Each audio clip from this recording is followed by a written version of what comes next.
पिछले 2-3 सालों में तो ऐसा नहीं हुआ, लेकिन उससे पहले ऐसा ही होता था कि जब अप्रैल और मई के महीनों में गंदम की कटाई होती है,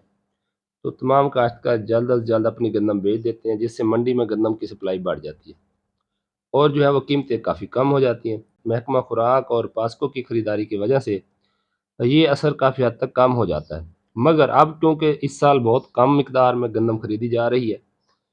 तो मैं आपको बताता चलूँ कि जो काश्तकार जुलाई तक अपनी सारी गंदम बेच लेते हैं,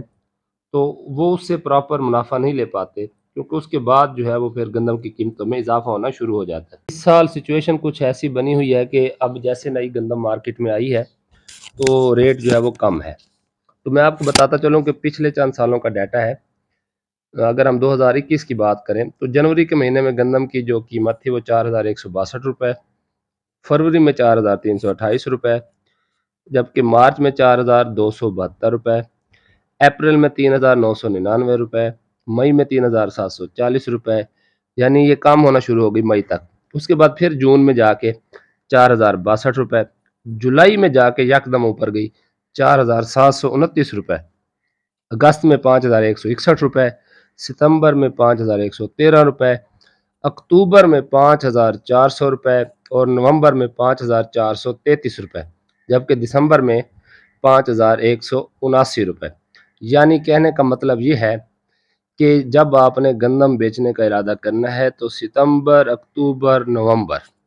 ये वो महीने हैं जब गंदम के आपको अच्छा रेट मिल सकता है। यानी आपको ये बताना मकसद है कि जब हमारी गंदम की कटाई अप्रैल में शुरू होती है तो रेट सबसे कम होता है, मई में फुल अरूज पर होती है कटाई तो रेट मज़ीद डाउन हो जाता है, जून में जाके कुछ बेहतर होता है, जुलाई में मज़ीद बेहतर होता है, तो फिर आगे जो है वो मज़ीद बेहतरी के चांसेस मौजूद रहते हैं। तो अगर अब आपको मिल रहा है 3200, 3300 या 34 या 3500,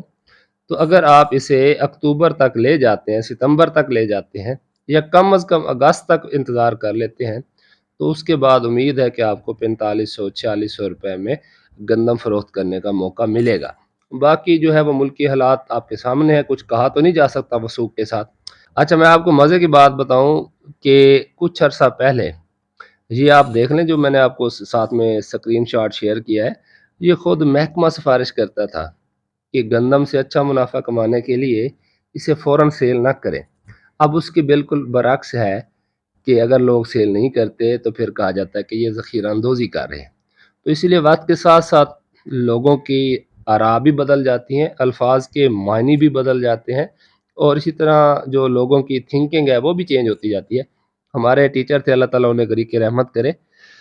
वो कहते थे कि बिलाल साहब, आपको पता है एक वक्त था जब लोग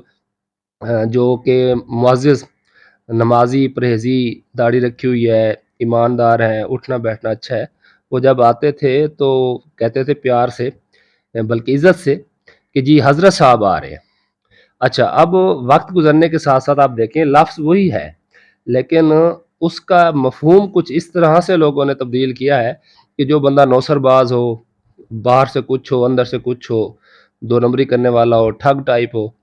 तो अब लोग क्या कहते हैं, फलां बंदा यार वो तो बड़ा ही हज़रत है। उम्मीद है कि आप मेरी बात समझ गए होंगे।